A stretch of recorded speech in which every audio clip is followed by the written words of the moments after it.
Title: Before Satan Fell, The Truth About the Angel of Light. Part 1. Introduction. Shadow of Perfection. Imagine, if you will, a time before the ticking of the clock, before the dust of the earth was gathered to form Adam, and before the first sunrise ever painted the eastern sky. In the vast, resonant halls of eternity, there was no silence. There was a symphony, and leading this symphony was not a monster, not a beast with 7 heads and 10 horns, but a being of such blinding radiance that human eyes would have burned to behold him. We often think of evil as something inherently ugly, a corruption that oozes from the dark corners of existence.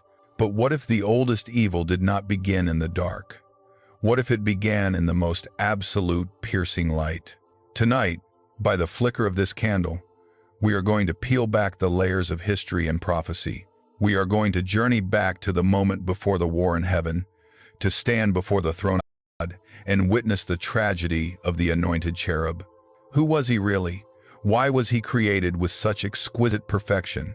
And the most haunting question of all, how does a being made of pure light nurture the very first seed of darkness within his own heart? Join me as we uncover the truth about the angel of light before he became the prince of darkness. Part 2. The Body. A deep dive into the abyss of pride. Subsection A. The historical and cosmic context. To understand the fall, we must first understand the height. We must situate ourselves in the pre-Adamic timeline. While the Bible begins with the creation of the heavens and the earth, there is a vast, silent history that predates Genesis 1 to 2.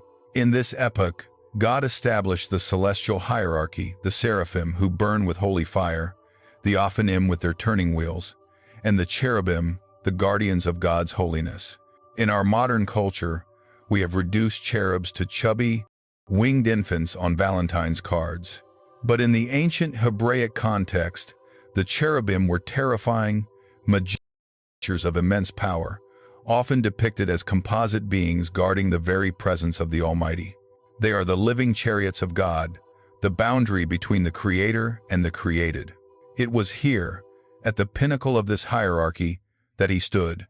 He was not merely a participant in the heavenly host. He was the apex of God's creative power regarding angelic beings.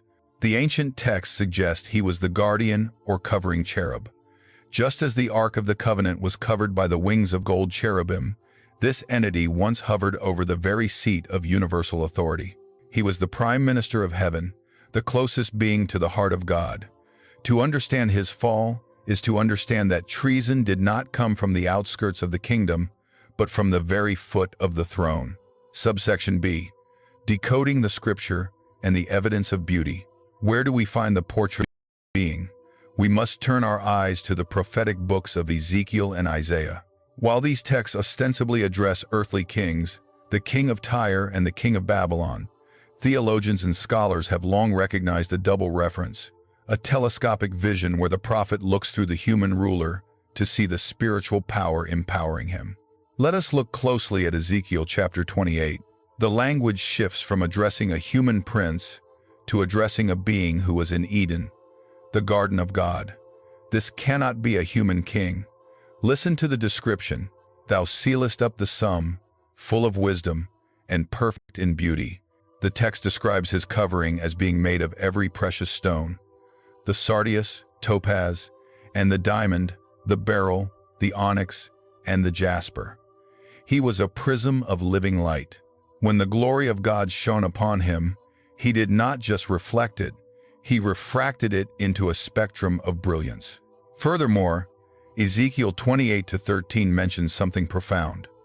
The workmanship of thy tabrets and of thy pipes was prepared in thee in the day that thou wast created. This implies that he was not just a visual masterpiece, but an auditory one. He was a living instrument. Many scholars believe this indicates he was the worship leader of the cosmos. He was designed to channel the praise of creation up to the Creator and the glory of the Creator down to creation. He was the conduit of joy. Now, turn to Isaiah 14, where we find his name, or rather, his description. Helo ben Sahar in Hebrew, translated in the Latin Vulgate as Lucifer, meaning light bringer, or son of the morning. He was the morning star, the herald of the dawn. Scripture tells us clearly, "Thou wast perfect in thy ways from the day that thou wast created, till iniquity was found in thee." Note the word found.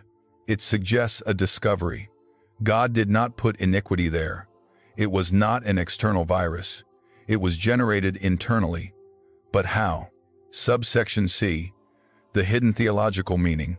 This brings us to the deepest theological mystery, the mystery of iniquity. How does a perfect being, in a perfect environment, with no tempter to lure him, choose evil? The answer lies in the very nature of will. For love to be genuine, it must be free.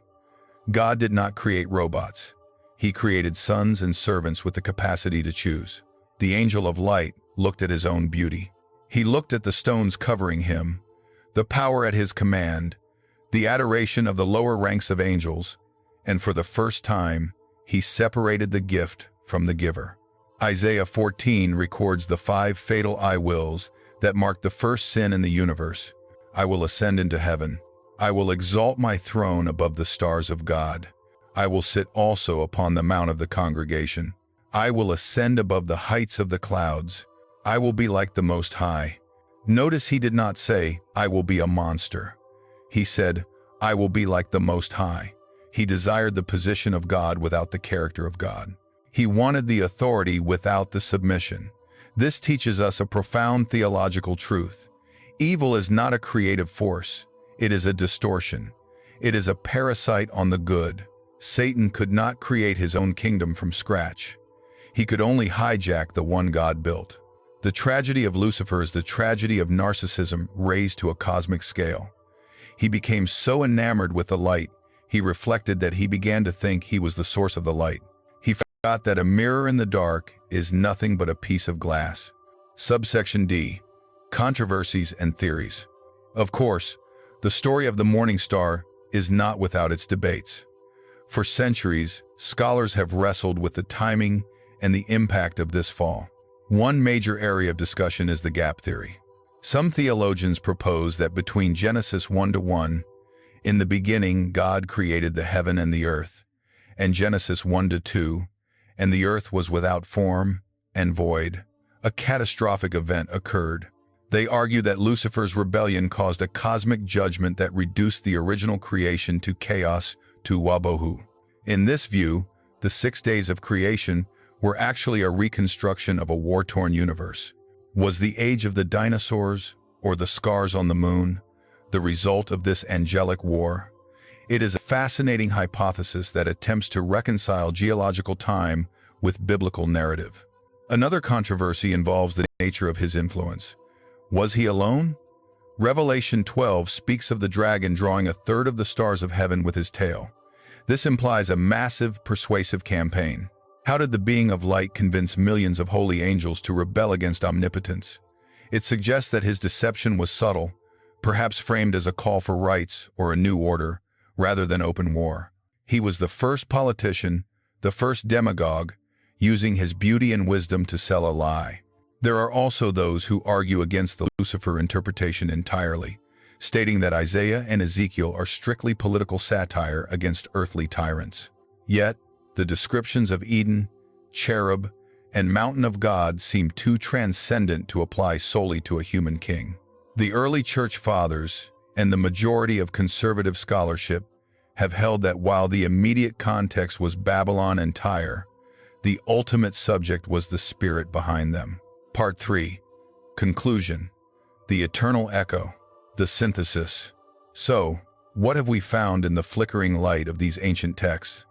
We have found a creature of breathtaking majesty, the Helo Ben Sahar, the anointed cherub. He was the masterpiece of God's creative hand, a being of music, fire, and gemstones. He was not created as a devil. He was created as a son of the dawn. His transformation into Satan the adversary was not a change in his substance, but a corruption of his direction.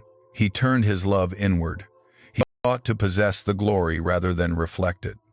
The truth about the angel of light is that the brightest lights cast the deepest shadows when they turn away from the sun, the reflection. As we blow out the candle on this investigation, Let the smoke of this story drift into our own lives.